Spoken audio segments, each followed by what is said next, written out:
So, when you were younger, did you know what you wanted to be in life? I didn't know what I wanted to do at all, to be honest with you guys. All I knew as a kid is that I had like a really vivid imagination. I think being in Virginia, because we didn't have as many options as someone in a bigger city, you just don't even consider the fact that you could do or be whatever you wanted to be.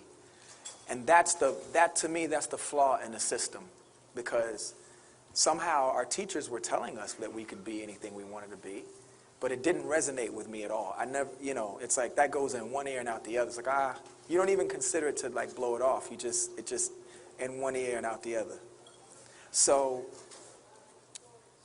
I just remember always being curious. And so that's what kept me on the path of just sort of exploring, the arts, as in music and visual arts. So, what advice would you give to a kid who comes from nothing?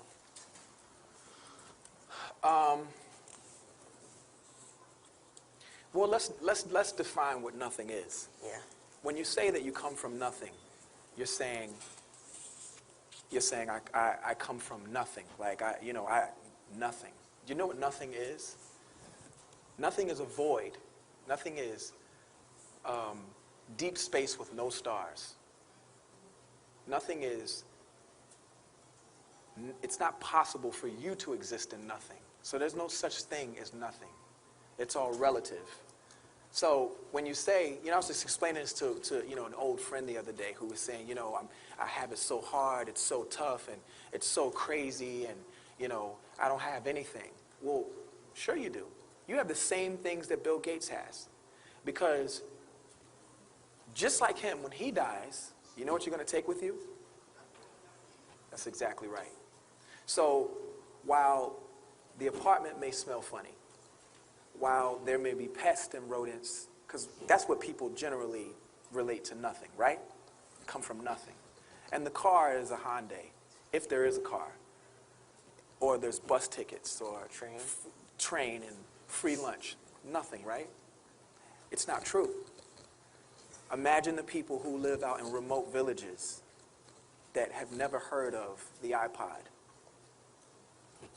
But they're happy. And they would argue with you when you tell them that they have nothing. Nothing is a perception. So if your reality is merely just your perception and a perspective, these things are interchangeable.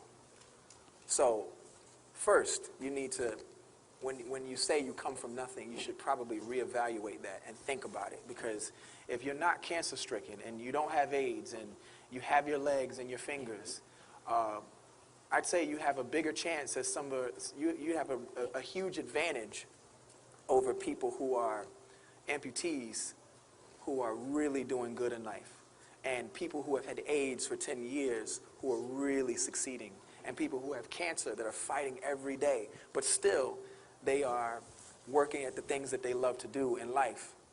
I would say you have a little bit more than what you thought was nothing. It's true.